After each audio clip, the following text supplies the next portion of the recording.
जय तु भारतम जय तु संस्कृतम। नमस्कार दोस्तों, स्वागत है आप सभी का आपके अपने YouTube चैनल देववाणी संस्कृत संस्थान रोहतक में। आशा करते हैं आप सभी कुशल मंगल होंगे। तो भाई अब जो आज का जो हमारी क्लास है वो है शिशुपाल वध की ही, जिसमें कि हमने पहले 19 श्लोक कर लिए थे।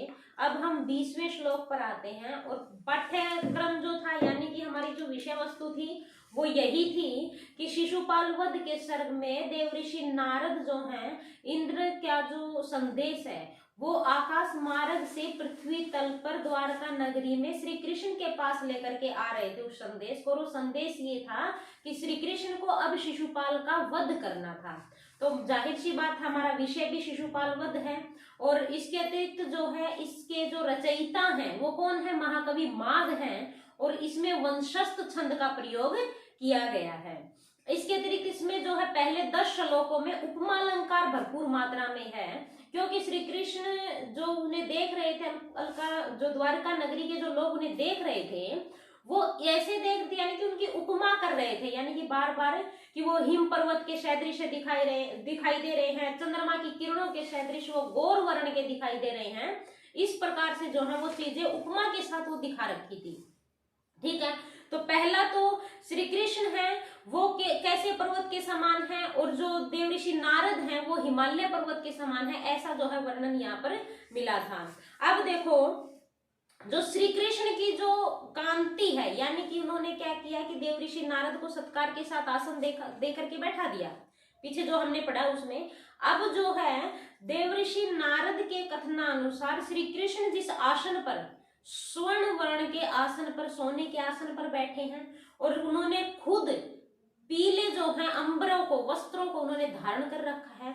अब स्वर्ण के आसन पर श्याम वर्ण के श्री कृष्ण पीले रंग के वस्त्रों में कैसे दिखाई देते हैं, उनकी शोभा कैसी है, उसके विषय में यहाँ पर जो है 20 के श्लोक में बताया गया है।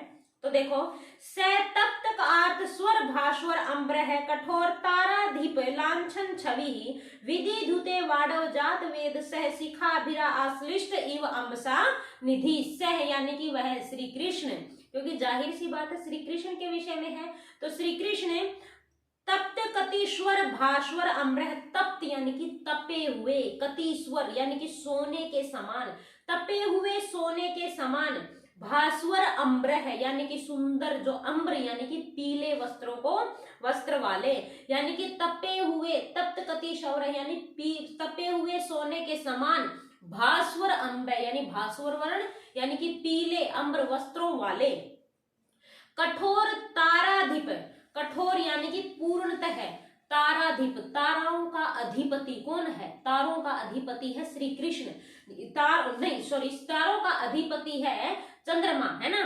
तो कठोर पूर्ण रूप से चंद्रमा के समान, लांछन छवि यानी कि चंद्रमा में जैसे विद्यमान कलंक के समान, लांछन छवि यानी कि जैसे कि चंद्रमा गौर वर्ण का है और उसके अंदर जैसे कि श्याम वर्ण की उनके अंदर एक धब्बा होता है, तो उनकी कांति कैसे दिखाई दे रही है, जैसे कि कठोर पूरे, ताराधिप यानी कि चंद्रमा पर, लांछन छवि चंद्रमंडल पर पूरी जैसे कि लांछन छवि यानी कि अंजन की छवि हो, जैसे कि जो कालिमा कलंक जो विद्यमान है के समान, विधि धुते यानी कि सुशोभित हुए, कैसे, वाडव जात वेद सह, वाडव जात, वाडव क्या होती है, प्रचंड अग्नि, है ना, किसी जंगल में वन में लग जाती है, उस वाडव जात वेद से, जात वेद कौन होता है, अग्नि होती है, वाडव अग्नि के स्कीम, शिखा अभि आश्लिष्ट है, शिखा भी शिखाएं यानी कि लपटों से, अभि आश्लिष्ट, आश्लिष्ट यानी कि घिरे हुए, ईव अम्बसाम निधि, ईव अम्बसाम, अम्बसाम यानी अम्बसाम, जलों का जो नेता होता है, यानी कि अम्बसाम विधि ईव यानी कि समुद्र के समान क्या हो रहे हैं, विधि धुते सुशोभित हो रहे हैं। बोला है कि श्री कृष्ण जो हैं तपत कतीश्वर भास्वर अम्बर, तपे हुए सोने के समान पीले वस्त्रों वाले, कठोर ताराधिप लांछन छवि, कठोर ताराधिप यानी कि पूर्ण चंद्रमंडल, ताराधिप यानी कि चंद्रमा में विद्यमान, लांछन छवि कलंक जैसी शोभा वाले, कैसे ऐसे सुशोभित हो रहे हैं जैसे कि वाडव जात वेद से इव अमसा विधि, जैसे कि जो समुद्र है उसने उसकी उसको जो है वाडव जात वेद से है, यानी कि जो अग्नि की जो बड़ी बड़ी शिखरा भी यानी कि लपटों ने चारों तरफ से जैसे कि घेर लिया, आश्लिष्ट आश्लिष्ट यानी कि उसको घेर लिया हो, उसका आलिंगन कर लिया हो, इस प्रकार से वो विधि विधि धुते यानी कि सुशोभित हो रहे हैं। यानी कि देव ऋषि जो श्री कृष्ण है वो जैसे देव ऋषि नारद के समक्ष बैठे हैं, वो स्वर्ण आसन पर है और इसके अतिरिक्त उनका स्वर्ण जो है पीले अम्बर है, तो उनके तपे हुए सोने के समान जो पीले वस्त्र हैं वो इस प्रकार से सुशोभित हो रहे हैं। और श्री कृष्ण जो है श्याम वर्ण के, जो कि चंद्रमंडल पर कलंक के समान है, विद्यमान कलंक की, यानी कि कलंक वैसा नहीं है नॉर्मल वाला कलंक है जैसे कि कालिमा जो होती है उसके समान है, तथा वो पीले जो है वो ऐसे लग रहे हैं जैसे कि समुद्र को अग्नि ने चारों तरफ से घेर लिया हो, उसके समान सुशोभित हो रहे हैं। ठीक है। तप्त कतीश्वर भास्वर में जो है अनुप्रास अलंकार है और पूरे के पूरे श्लोक में देखो, एक तो पहली बात है उपमा अलंकार का वर्णन है, क्योंकि उन्होंने जो है समुद्र में घिरी हुई अग्नि का वर्णन उसके साथ किया, तो उपमा तो है ही। अपना वंशस्थ छंद है ही, जतो तु वंशस्थ मुदीरितम जरो। अब देखो नेक्स्ट, रथांग पाणे पटलेन चरोचिषाम ऋषि विषय संविलिता विरेजिरे चलत पलाश अंतर गोचरा तरो तुषार मूर्ते इव नक्तम अंशव है। इसमें भी श्री कृष्ण की ही जो है मतलब कि वो कैसे सुशोभित हो रहे हैं उसी का वर्णन किया गया है। और श्री कृष्ण और देवऋषि नारद जो एक दूसरे के समक्ष बैठे हैं, तो उनकी जो कांति है एक दूसरे से मिलने पर वो कैसी दिखाई दे रही है, उस शोभा का वर्णन किया गया। ऐसा लग रहा है जैसे कि रात्रि के समय जो चंद्रमा की जो किरणें हैं वो भारी जो वृक्ष होता है उनके हिलते हुए पत्तों के बीच से गुजर रही हो। तुमने देखा होगा कि जो किरणें होती है ना, वो चंद्रमा की बहुत गहन अंधकार है, अंधकार तो नहीं कह सकते, लेकिन रात्रि में जब चंद्रमा की चमक होती है, पत्तों के बीच से जब उनकी किरणें निकलती हैं बहुत ही शोभनीय होती हैं। तो उस विषय में बताया गया है। देखो, रथांग पाणे हैं, पाणे यानी कि हाथों में जो चक्र को धारण करने वाले हैं, कौन हुए? श्री कृष्ण। रथांग पाणे पटलेन रोचिशाम, यानी कि श्री कृष्ण रोचिशाम पटलेन सम्मिलिता है, यानी कि रोचिशाम पटलेन, रोचिशा यानी कि कांति के, पटलेन समूह के, सम्मिलिता यानी सम्मिलित होने से, ऋषि त्विष है यानी कि नारद ऋषि के शरीर की शोभा ऐसे मतलब कि विरेजिरे यानी ऐसे सुशोभित हो रही है जैसे नक्तम अंशव है तुषार मूर्ते ईव, यानी कि तुषार मूर्ते यानी चंद्रमा की जो नक्तम अंशव है, रात्रि में जो अंशव है, जो किरणें होती हैं वो तरो यानी कि वृक्ष पर, वृक्ष के चलत पलाश अंतर गोचरात, यानी कि चलत पलाश, चलत क्या होता है? हिलते हुए, पलाश यानी पत्तों के, अंतर यानी कि बीच से, गोचरात यानी कि गुजरती हुई, अनक्तम अंशव तुषार मूर्ते यानी कि तरो यानी कि वृक्ष के, चलत पलाश अंतर गोचर है, चलत यानी हिलते हुए, पलाश यानी पत्तों के, अंतर यानी बीच से, गोचर यानी गुजरती हुई यानी पृथ्वी तल पर गिरती हुई, जो तुषार मूर्ति यानी तुषार मूर्ति कौन है? चंद्रमा, चंद्रमा की नक्तम यानी रात्रि में अंशव जैसे किरणें विरजिरे सुशोभित हो रही हैं, उसी प्रकार श्री कृष्ण के जो है कांति में सम्मिलित होने से श्री देव ऋषि नारद की जो है शोभा सुशोभित हो रही है। ठीक है, इसमें एक तो उपमा अलंकार है, दूसरा जो है अनुप्रास अलंकार है, रोचिशाम ऋषि विषय है। अब देखो अपना, देखो जथोतु वंशस्थ मुदिरितम जरो, वंशस्थ छंद तो हमें भूलना ही नहीं है। देखो हमारे छोटे क्वेश्चन होते हैं, इसमें आ गया कि भाई किसकी रचना है? महाकवि माघ की रचना है। कति श्लोका शंति, तो फिर आप बता सकते हो पंचशक्ति। ठीक है, इसके अतिरिक्त इसमें छंद कौन सा है? वंशस्थ छंद है। या फिर वंशस्थ छंद का लक्षण लिखिए, तो जतौतु वंशस्थ मुदिरितम जरो।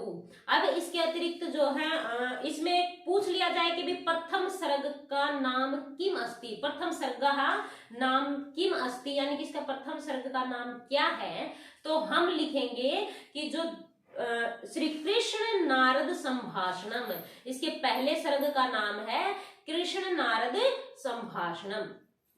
अब देखो पहले 10 श्लोकों में, अब ये पूछ लिया जाए कि भाई कितने श्लोकों में जो है देवऋषि नारद की प्रशंसा की गई थी, वो तो 10 श्लोक हैं। इसके पश्चात जो श्री कृष्ण की और नारद की दोनों सम्मिलित तौर पर की गई हैं। एक यूं नहीं कह सकते कि भाई देवऋषि नारद की आगे भी अकेले का ही वर्णन, नहीं, अभी तो दोनों का वर्णन है। अब देखो, प्रफुल्लित तापिछ निभय अभिशुभि शुभेस्त सपछंद पांशु पांडुभि परस्प्रेण छुरिता अमल छवि तद एक वर्णा इव तो बभूवतु। अब देखो यहाँ पर जो है, देखो पिछले श्लोक में, पहले तो श्लोक में बताया कि श्री कृष्ण की शोभा कैसे दिखाई दे रही है। अब यहाँ पर बताया दूसरे श्लोक में कि भाई श्री कृष्ण और नारद एक दूसरे के समक्ष हैं, उनकी शोभा कैसी दिखाई दे रही है। अब भी वही है कि दोनों जो हैं इकट्ठा एक दूसरे के सामने बैठने से उनका वर्ण जो है ना वो एक जैसा हो गया है। अब देखो, प्रफुल्लित तापिछ निभय, प्रफुल्लित यानी कि नए नए जो विकसित हुए, तापिछ यानी तमाल के, पुष्पों के, निभय यानी पुष्पों के समान, प्रफुल्लित यानी अभी फूले हुए हो, यानी कि जो अभी खिले हुए, विकसित हुए, तापिछ यानी तमाल के, पुष्पों के, निभय यानी पुष्पों के समान। अब तमाल के जो पुष्प है ना वो श्याम वर्ण के हैं, और श्याम वर्ण के कौन है? श्री कृष्ण है। तो श्री कृष्ण की जो तुलना है वो तापिछ के पुष्पों के समान है, प्रफुल्लित खिले हुए तापिछ के यानी तमाल के पुष्पों के समान।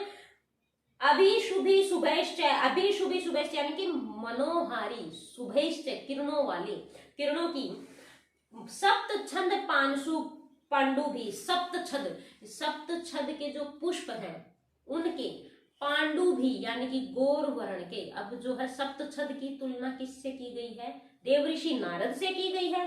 तो सप्त छद के पुष्पों के समान गौर वर्ण के, श्वेत वर्ण के देवऋषि नारद।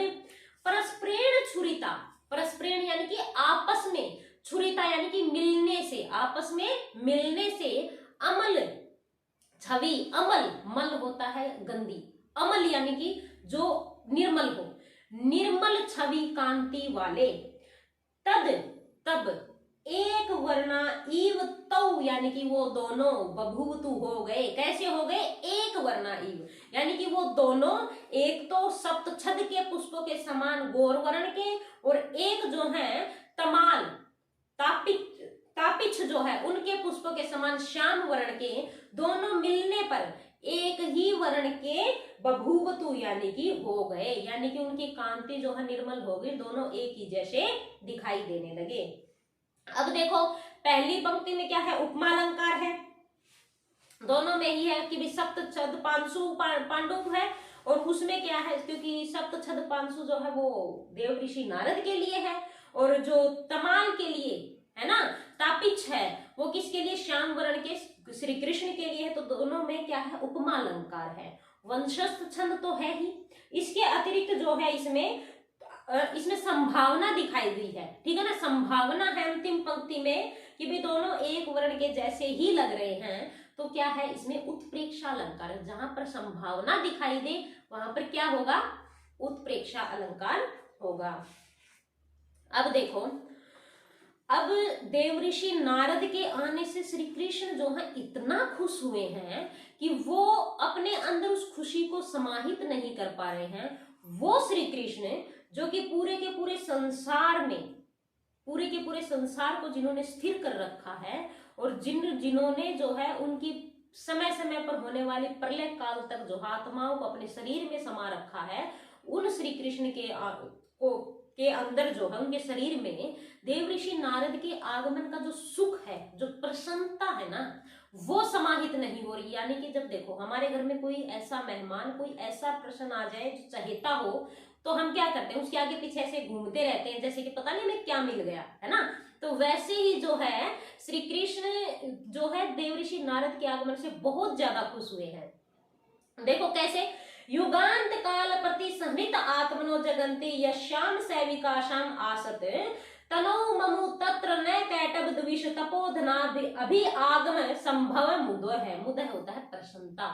देखो युगांत काल, युग अंत काल, युग का जब अंत होता है यानी प्रलय काल तक, प्रति संहृत आत्मनो हो यानी कि प्रति संहृत यानी कि सबको, आत्मनो यानी स्वयं में, यानी कि सभी आत्माओं को स्वयं में समाहित करने वाले, संहृत यानी कि समाहित करने वाले, आत्मनो अपनी आत्मा में, जगंती यानी कि संसार की समस्त जगत की, यश्याम जिसने, जिसके शरीर में, तनौ यानी शरीर में, जिसके शरीर में, सविकाशम आसत, सविकाशम यानी बड़ी सरलता के साथ, आसत यानी कि स्थिर हो जाता है, यानी कि युगांत काल प्रति संहृत आत्मनो, युगांत काल तक, प्रलय काल तक संहृत यानी कि समाहित कर लेता है आत्मनो आत्माओं को, जगंती यश्याम तनो जिसके शरीर में समस्त जग जो है स्थिर हो जाता है, सविकासम आसत बड़ी सरलता के साथ जो है आसत यानी कि स्थिर हो जाता है।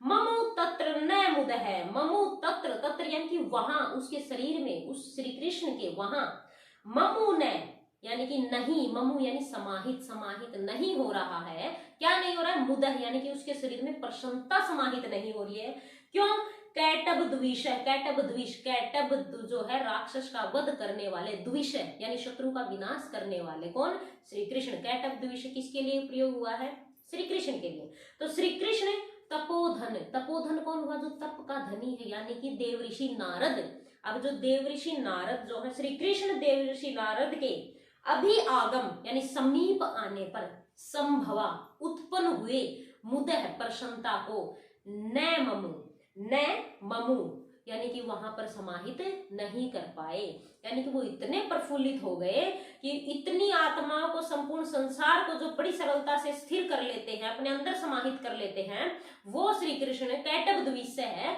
वो तपोधन यानी श्री कृष्ण देवऋषि नारद के आगमन से इतने ज्यादा संभव होता है उत्पन्न, उनके अंदर इतनी प्रसन्नता उत्पन्न हुई कि वो अपने अंदर समाहित नहीं कर पाए। अब देखो, पहली ही बात है कि अतिशोक्ति अलंकार है, दूसरी बात है कि आप विशेष में लिख सकते हो कि कैटब द्विषय यानी कि कैटब नामक राक्षस का वध करने के कारण श्री कृष्ण को कैटब द्विषय भी बोला जाता है, ठीक है। अब तीसरी बात यह है कि वंशस्थ छंद है, जतो तु वंशस्थ मुदीरितम जरो, तो अपने जो ये चैनल है भाई, इसको लाइक शेयर और सब्सक्राइब करना ना भूलें, ताकि आपका जो है हमें सहयोग मिले, इससे हमारा मनोबल बढ़े और हम और अच्छे से अपनी वीडियोस को, अपनी क्लासेस को लेने का प्रयत्न करेंगे। और जिसको ना समझ आए भी, वो ऑफलाइन आकर भी हमसे कांटेक्ट कर सकता है। जय तु भारतम, जय तु संस्कृतम, धन्यवाद।